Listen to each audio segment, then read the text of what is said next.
Hi, everybody, and welcome to another episode of the Dawn Jarvis Show. This is a show where we talk to and about leaders, professionals, and business owners about how they stay focused, positive, and productive, and how they manage their own health and well-being.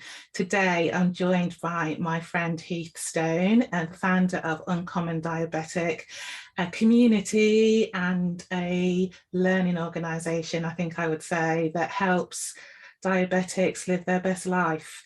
And Heath is a diabetic, but he's more than that. He's a bit of a life guru and a very good friend of mine. So I'm really, really pleased to see you here today, Heath. How are you? I'm doing really well, Dawn. Thanks so much for the opportunity for us to have a chat today. It's so good to see you. So today Heath's going to teach us about how to create an uncommon life, and he's going to talk about the power of I believe I say I am, and proximity, how our choice of people, places and principles impact on who we are, and embracing new beginnings as well. So Heath, I'm really looking forward to this and the conversation. You know, we've talked before, but it would be really good if you could tell people just briefly how you got to where you are today. Hey, Dawn. Well, thank you so much. Yeah, basically, my life has been quite an eclectic background. As a young man, I was fortunate enough to finish my schooling. I was a police officer in Vancouver, Canada, the province of British Columbia. And I had the beauty of living a life that was quite an adventure, definitely was not common. And stress and all that ended up creating and triggering an autoimmune disorder in my body, and I ended up with type 1 diabetes. So that began a very interesting journey, and for me, and changed the way I had to think, the way I felt about myself, the way that I had to actually live my life. I didn't have a choice. I couldn't say, I'm going to just do this. I had to start to actually create a plan for my every single day and every moment of my life to be able to do the things I do. So that ended up. You led a remarkable life. It's so impressive. And, you know, you founded the Uncommon Diabetic. And why is it called Uncommon? Well, uncommon means rare, exceptional, extraordinary, and just not common. And I came to the awareness that after almost 30 years of living with the disease, I learned a whole bunch of routines, a bunch of habits that have really created uncommon results for me in my life. And a really good friend of mine, Dr. Sean Richardson, has a PhD in psychology and energy, health, and performance. And he really mentored me and really helped me understand that I can do things that are, and I am doing things actually, is what he said, that are uncommon. He said, you're the uncommon diabetic. You need to help people learn how to do what you do. So that's really what created the very first beginning of Uncommon Diabetic, was my desire just to empower people. So I think, and that's amazing, isn't it, really, to use your lived experience to help other people. And the community, you know, I know it's focused on educating, training and mentoring people. And we've spoken before about how you've helped me and how you've helped my son who has type 1 diabetes. And it's I don't know, it sounds like a calling, and you must get a lot of affirmation from it and sort of purpose around your life. Is it like that, or is it a job, or does it give you meaning as well? Because as you said, you've lived with diabetes for 30 years, and I think so. I guess you've had time to come to terms with it and to not make use of it, but like, you know, sort of like do what you can to help other people with it. And I suppose that's a bit of a journey, isn't it?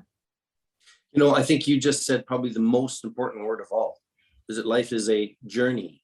It's not the destination.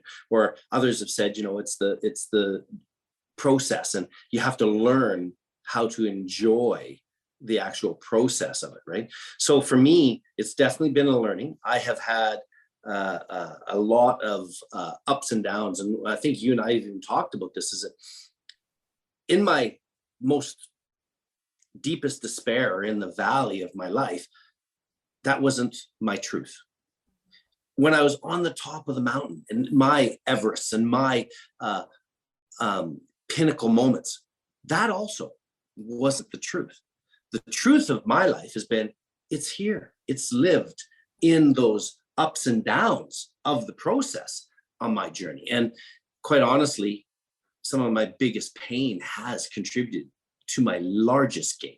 And that, I think, is the biggest shift for all of us. And, you know, you and I were talking just before we started recording is about our beliefs, about the circumstance of a moment, the way that I say I am. And I am is probably the most powerful phrase that any of us use in our life. What goes after it and what comes out of our mouth, the words we use, show the contents of our heart. It shows what we think and feel about who I am. Well, if I might, can I just go on a little bit of a rant and share? Of course, of course. For me as a diabetic, my journey has not been easy. Yeah. But what I can say is that I am not my A1C. It's a number, whether it's high, whether it's low, whether it's perfect. Well, can you define that? I can't define it. You're a nurse. And it's really just a range. It's a number to just show you a snapshot, a moment in time of what you have been. It's not showing who you are. It's showing what you've been in the past. Well, the truth is life is about change. Until we know something, we're just oblivious of it, right? It's just, we don't know what we don't know. Well, I came to awareness that I am not my A1C. I'm not my size. I'm not my weight. I am not a loser or even a winner at different times. I'm whatever I believe or think I am. You know, as the famous book says, I am what I thinketh. So from that, I came to an awareness that I'm just Heath right now. I'm a son. I'm a brother.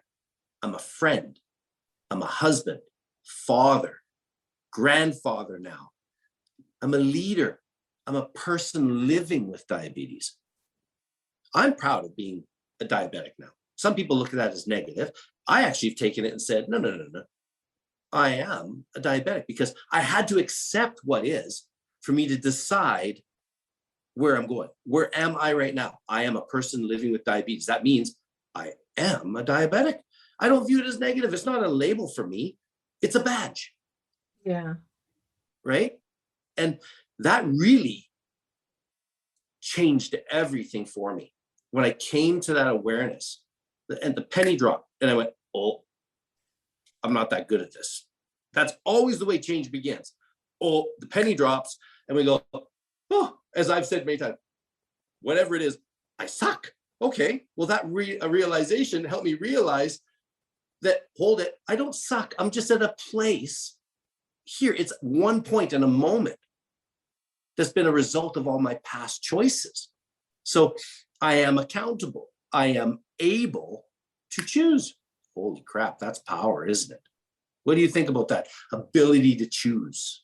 I think it's amazing, and I think the power of I am is it's very powerful, and also it's very emotive and it's very evocative in that I know that people get their self-belief and their self-worth and their purpose of life around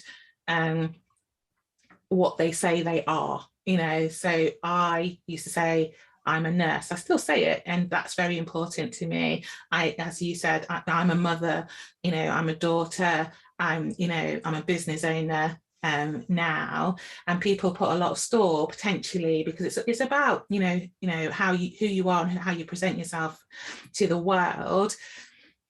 I think if we sort of like talk about diabetes, I think, and that's this is sort of from sort of like with some things I've observed in my son, and I'm sure he wouldn't mind me saying that, sort of like, is there 1 minute, you know, you could say, oh, I'm a rugby player, I'm a young man, or but then add in diabetes to the mix is a totally different thing, isn't it, really? And you say, I am a diabetic, and it's not a label, it's a badge.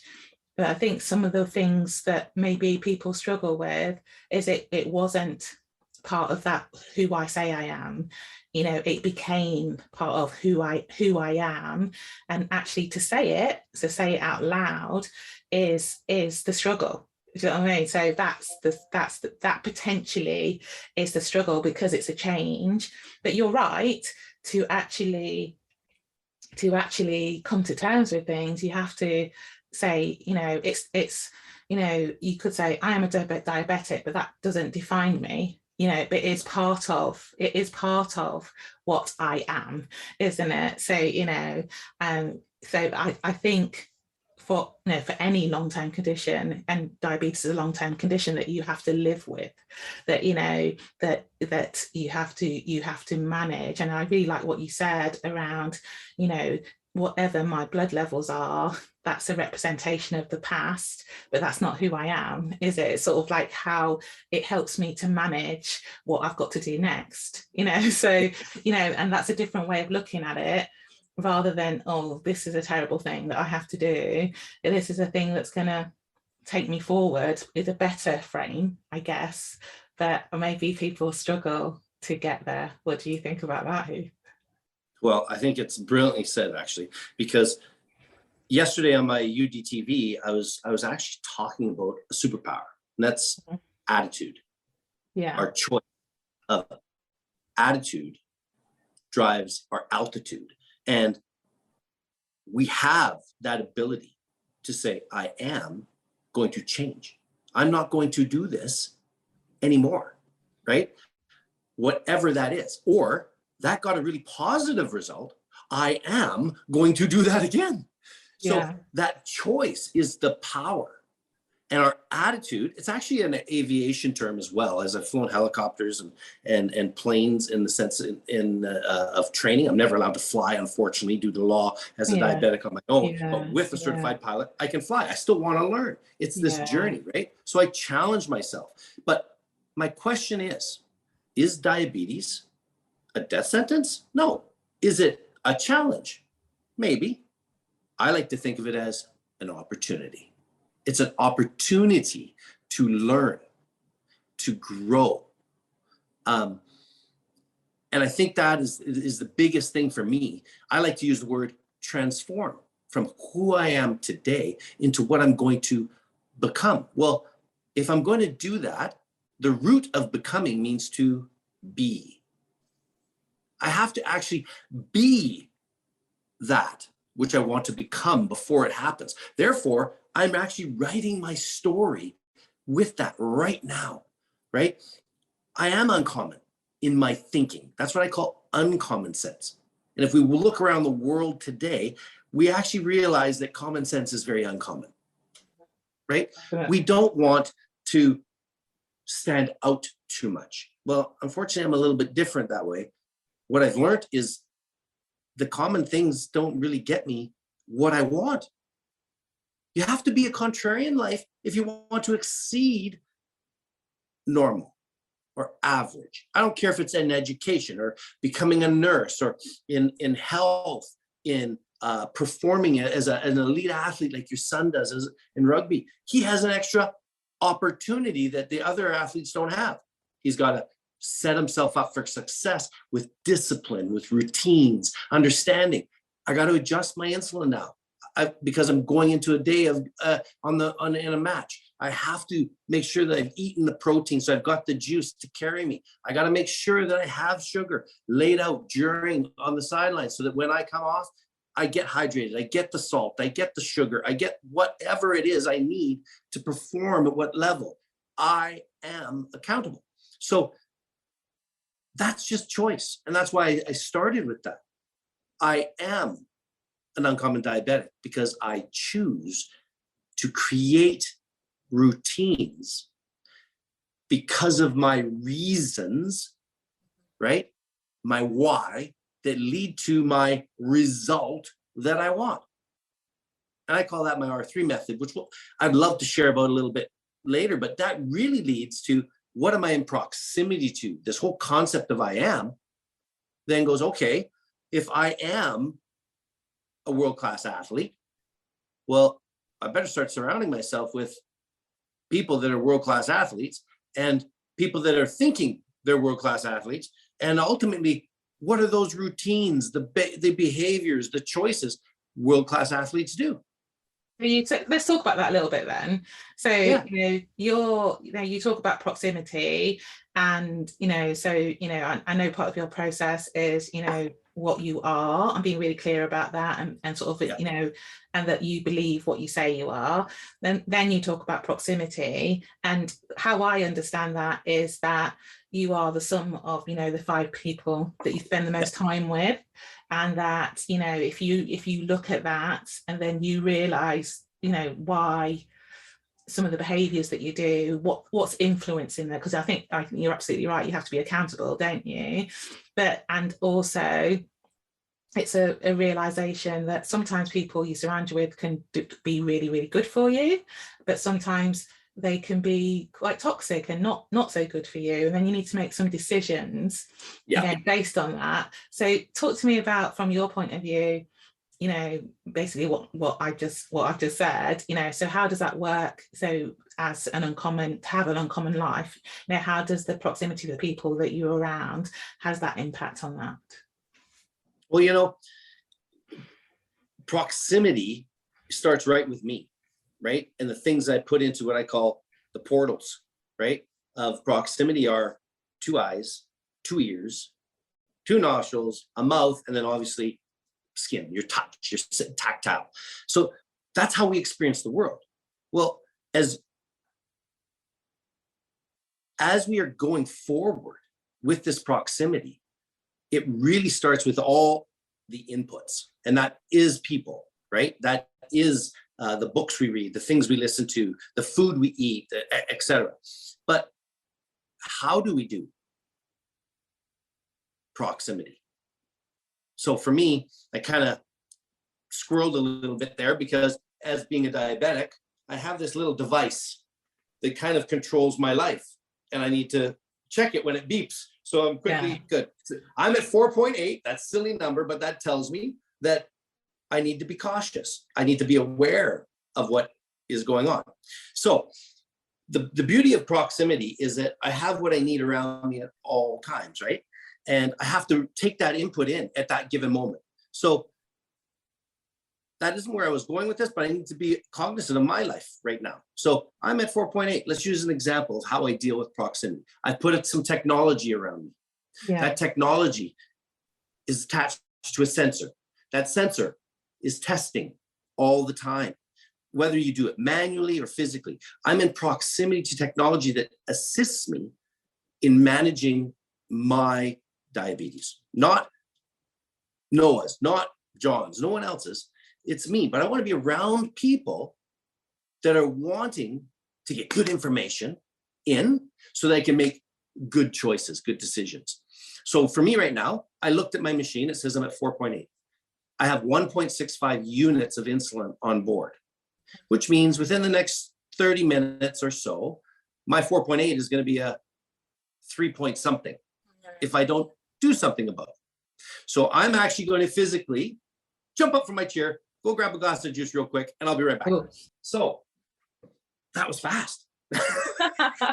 But the point is, I'm loving the real time examples that we're seeing of the reality of your life and as a diabetic. And I don't think we get to see that that often, unless we unless you are a diabetic, or like me, you live with a diabetic, and this is the reality. And the good thing from a healthcare point of view, so that this is me as a Dawn Jarvis nurse talking, is that we do have technology that can help with that. We now have the technology that can help with that. So you don't have to wait until you feel unwell to be able to sort of like make some decisions about what you're going to do about that. And that is amazing, and that is the power of technology. But I'm going to sort of like have a different point of view, because like Noah's sort of like he's like, you know, he's sort of like, you know, on starting with this technology, but it's not available at the minute. And so, you know, and you have to be in the right, I think you have to be in the right mindset, first of all, to be able to utilize the technology. And you also need to be able to manage without it, if you know what I mean, because you can't, because we don't know what's going to happen, you know, and the pandemic is a thing, you know, that has demonstrated that. So, you know, I did some charitable work in I used to be an intensive care nurse when I was nursing clinically, and I did some charity work in Jamaica, and I worked in a hospital in London called the Brompton Hospital, and it had state-of-the-art equipment. But when you go to the middle of Kingston in Jamaica, they did not have that equipment. And so the power of the art and the science of nursing is being able to do the work without the equipment. Do you know what I mean? And that some of that is learned, some of that is intuitive, but it's all experience, isn't it, really, around doing that. So, you know, so brilliant example, but also it's a brilliant example that, you know, you might have had that feeling that you were going down anyway if you didn't have the technology, but the technology enhances it, it doesn't replace it. Well, what was interesting is in this very moment, and there's no better teacher than life itself, right? And I am a highly structured and a highly disciplined person that has a lot of routines. And it's funny, this happened here now, because I have water, I have tea, I have my coffee. When I'm doing any form of live type of scenario, I have most things here. Well, in our prep, some things happened. I forgot to grab my juice. I always have a juice next to me because our feelings, our emotions, stress, both good and negative, have an impact on our system, our metabolism. Things burn a little quicker. So that's what happened here today. And then as we were going, all of you watching here or listening may have noticed I had kind of a pause, because when my blood starts to go down at a certain rate, the cognitive is affected. So instead of me being like this, it's like, that's a first trigger. And I go, holy crow, what's happened? The thought just left me. And I go, is that just a 50s moment? Or is that no, I have to go, stop. What's happening? Then my technology backed up my thought that was going on. And I went, okay, now I have a choice. Life is about improvising, adapting, overcoming in any moment, right? And I think that's really critical, what you just said, foundations. I named my beginning program UD Foundations, because you need pillars to build things on. Because if you don't, your foundation will be shaky and the walls will come down. So I love how you said that. And those foundations, really, I'm going to just talk for a second before we really nail this proximity thing about our needs as humans. It changed my life when I realized that we all have the same needs. I'm able to come to a conversation with you, Dawn, or any of my friends. And as we've gotten to know each other more, I'm a pretty high energy guy, right? So I burn. No, not you, Heath. Not you, Heath. No, you laid back, man. Yeah, exactly. So I kind of look at it like this. When God created me, he kind of took the reverse thing and it goes, you know, when I try to put it in reverse, I got this a quick shifter that goes forward really quick. So, but I realized that we all have these needs. The need for certainty, to know that we have stability in our life, or control would be another word. Variety, that adventure, right, that we need, that we have. We have a need for significance, respect, honor, all these other great words. And then connection. So these four primal needs really drive almost most of our behavior. But they really won't give us fulfillment, that purpose. That comes from growth. That comes from contribution or giving. These 6 needs I just described, certainty, variety, significance, connection or love, growth and contribution, those 6 needs drive everything we do. What we put into our ears, our eyes, our nose, our mouth, our proximity of life is driven by how we feel. So what we talked about at the beginning is I am, that's belief, that's thinking, those are meanings that we put on our experience of life. Proximity now applies to people, places, things, the inputs of our life. That's fully at our choice. Now, I had to make a decision right in this issue. Well, what are they going to think of me if I stop and run away from the camera for a second and when we're recording or that? Well, I learned, and I would make the wrong decisions when I first became a diabetic. I was so afraid of what other people think. But just so you know, everybody is. The number one regret through a 25-year study done on people's deathbeds was not that I didn't work enough. It wasn't a whole bunch of other things or that I didn't get to experience that. It was I lived my life according to what I thought other people wanted me to do. It wasn't even based on truth. It was my meanings of what I thought others were thinking they wanted me to do. I didn't live my game. I didn't play my game of life. Now, that's a big question. You and I could go for hours, and hopefully maybe we'll talk about that kind of stuff later. But proximity again is back to I chose to learn. I didn't start with a CGM, constant glucose monitoring. It took me almost 30 years to get there. It didn't exist. And then secondly, I'm like you, I believe you gotta have foundations. I started like Renault is. I was mixing insulin. That's where every diabetic should start. If they're not doing that anymore, I think that's a mistake personally.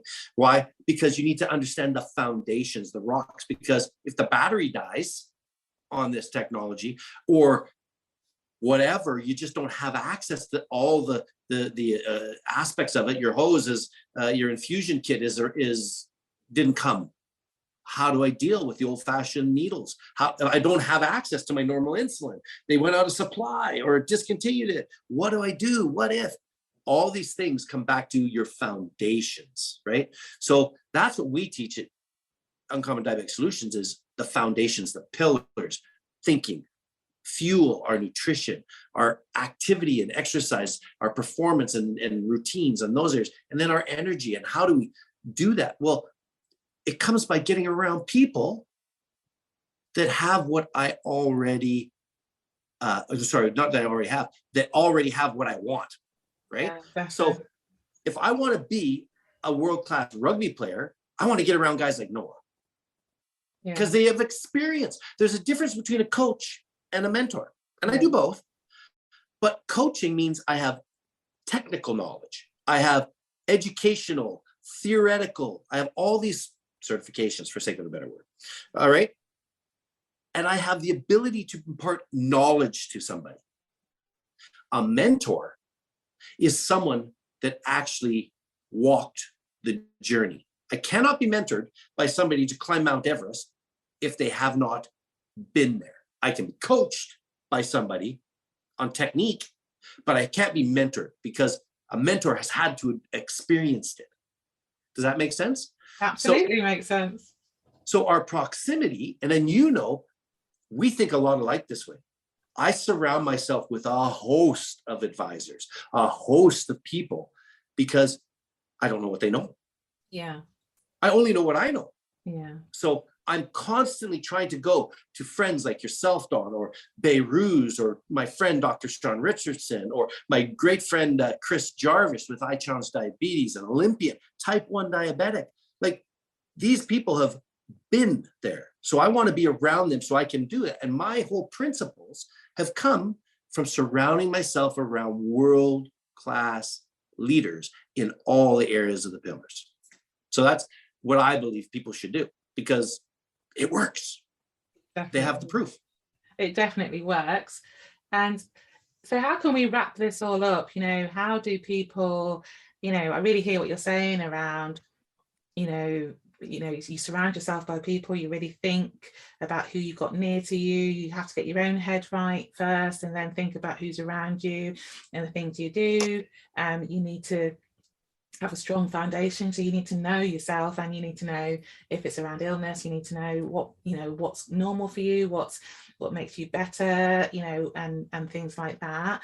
But if you're on this journey, sort of how do you embrace these new beginnings? And I think that's the last bit of your R3 method, isn't it? Yeah, you know, I you're so good at setting me up.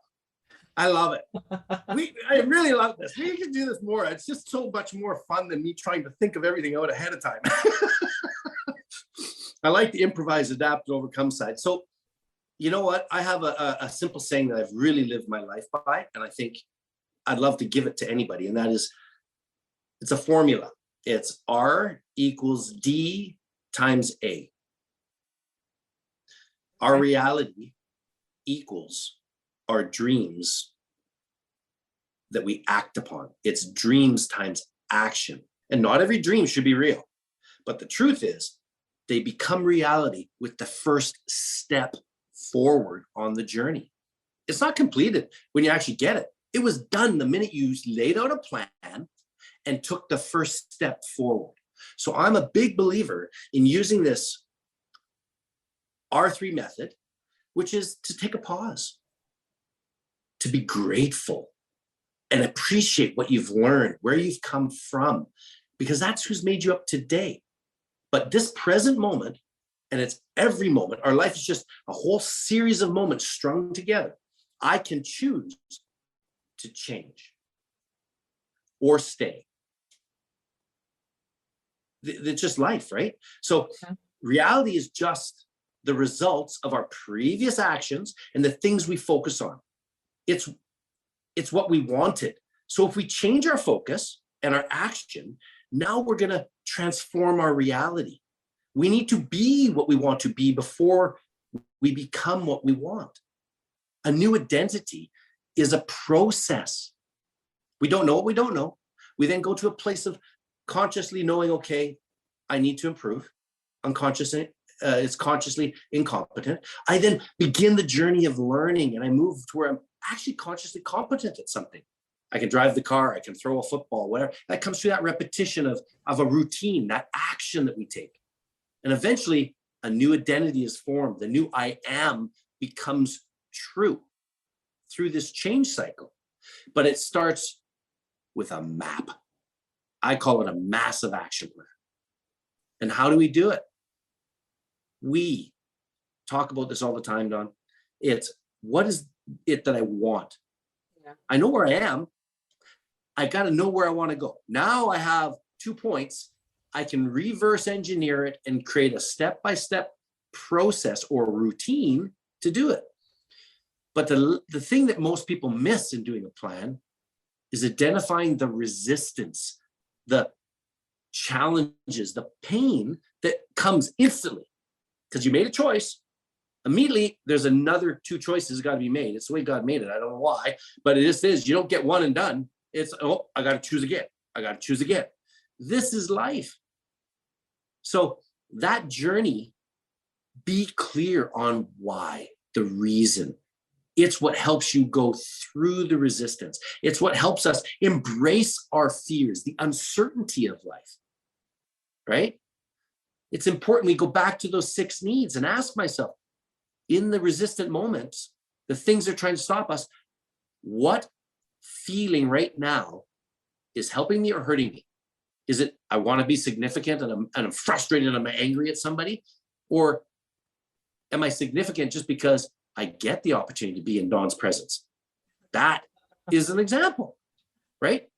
Is it pain or is it pleasure? I choose. I put the meaning on it, right? So that's in simple. Clearly define your results. Take a moment. Invest in Heath or Dawn or yourself. From that point, write it down because it's real. The minute it comes out of your head and it goes on paper, it's real. 90% of the journey is done. Right after, you got to write why. I want to have a long relationship with my wife, so I'm going to stay healthy.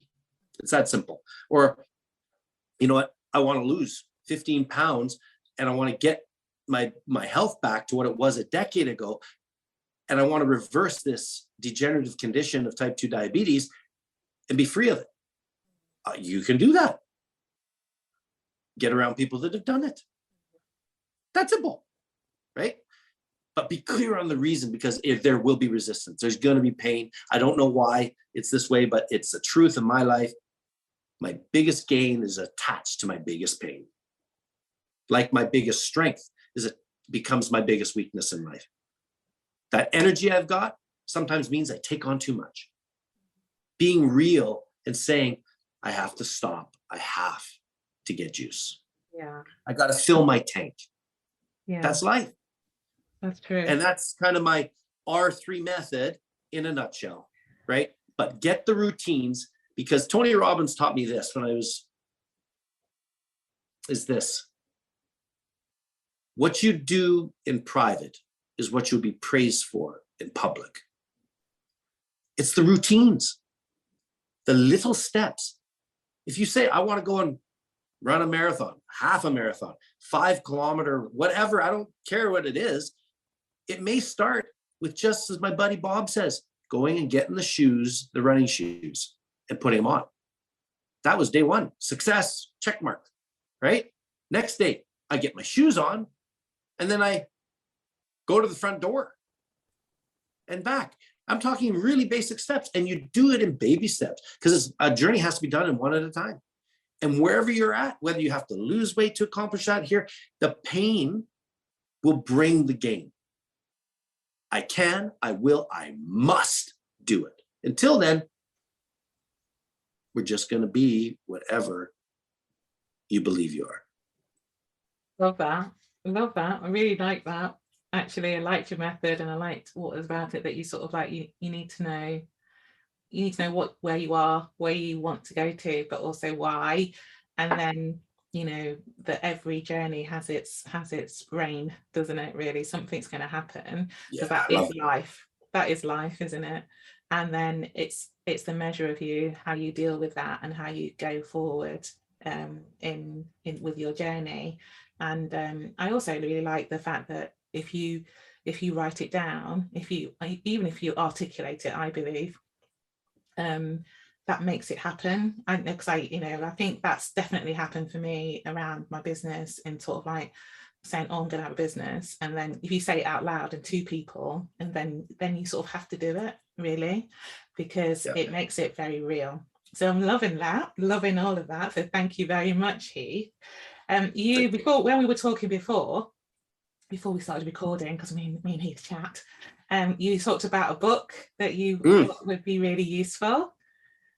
Yeah, so I'm going to read out of it real quick, something actually. It's Spencer Johnson, The Present. This is a really, really simple read.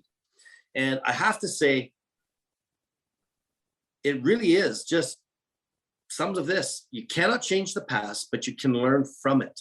When the same situation arises, you can do things differently and enjoy a more successful present. That's just one of many, many in this very easy story of learning. So I would highly recommend that book. The other book that I read every day, it's Uncommon Sense. It's just the book of Proverbs. It's unbelievable how that applies to everyday life. It's just simple common sense that's not uncommon. That is uncommon. That's amazing, Heath. That is amazing. And so I'll put the links to both books into the show notes, so you can have a look, and the recommendation for the Book of Proverbs as well. We can all try that, can't we, really? Because I think they are things to live by, aren't they? And they are said every day, and they're the basis of a lot of common sayings as well, aren't they? The Book of Proverbs. So that is really, really good. We are coming to the end of the show. How do people get in touch with you, Heath, learn about your community, your TV show, your programs, and everything that you do? Just give us a brief sort of overview of how people can get in touch with you. Well, a real quick summary: Uncommon Diabetic Solutions is about helping people living with or impacted by diabetes to create the foundations for living an uncommon diabetic life, to do those things that you really want to do. You can find us at uncommondiabetic.com. You can find us on LinkedIn, Facebook, Instagram, under Uncommon Diabetic. And for anybody here listening to Dawn or wanting, I'd really invite you to go to uncommondiabetic.com and register for a free workshop this Thursday at 4 p.m. Pacific. That's kind of late UK time. But if you do attend that, we'll send a reach out, and you can also book a free consult with myself. Brilliant. And you've also got a YouTube channel. You've got Uncommon Diabetic TV, so give that a plug as well. I've been on that. It's pretty good. Yeah, thanks. Yes, I've had some amazing gifts, Dawn, of people that have really, like yourself and Chris Jarvis, and I can go on with the list. But Uncommon Diabetic TV is really just about a weekly spot on the 4 pillars of health, diabetic health. And it's directed around helping diabetics to live uncommon lives with what I call uncommon sense. That's pillar number 1, how we think, what our beliefs and meanings are. 2 is uncommon fuel. How do we hydrate? How do we eat? We don't have to sacrifice taste at all. Lastly, thirdly, is the performance, our exercise and movement, and how we can do that in easy ways wherever you're at in your particular place and where you want to go. And then energy. How are we doing? What's our thinking, or meditation, or our inputs again to drive energy? Taking micro breaks and being real with where we're at, because everything we're experiencing in life is valid and true. It's up to us to get around good people and like Dawn and friends that are going to support. And that's what our UD community is about. It's about diabetics helping diabetics, because together we can live an uncommon diabetic life. Fantastic. And he's going to give me a link to his workshop as well, and highly recommend that. And we are closing, and it's been brilliant, and it's always brilliant, Heath. And this is the second time we've done this, and it's always brilliant. It's always very wise and stuff. Is there one final thing? And I know you're going to pick something out because you're really good at putting words together, that you want to sort of leave the audience with. So not everyone in our audience is a diabetic, but I truly believe that sort of, we all have things, we all have ambitions, we all have things that we have to live with. And, in your case, it's diabetes, but that, as we said before, it doesn't define you. Is there one sort of like nugget of wisdom that you want to leave the audience with, sort of to live an uncommon life? Well, I just spoke about it yesterday on UDTV, and it's really resonating me, especially with this season that we're in right now at Christmas, etc. And that is, we got to love ourselves. And that really comes back to an attitude of gratitude. Everything is happening for us. It's not happening to us. I would encourage everybody, no matter how bad it is, just to remember, you're not defined by a moment. We're defined by our response to it. And courage is not the absence of fear. Courage is doing the right thing in spite of our fear. So step forward and realize it's an opportunity to learn, so that you can give yourself the opportunity to grow and ultimately get your uncommon diabetic life, or just uncommon life. It doesn't matter if you're diabetic or not. This all applies. We're humans, right?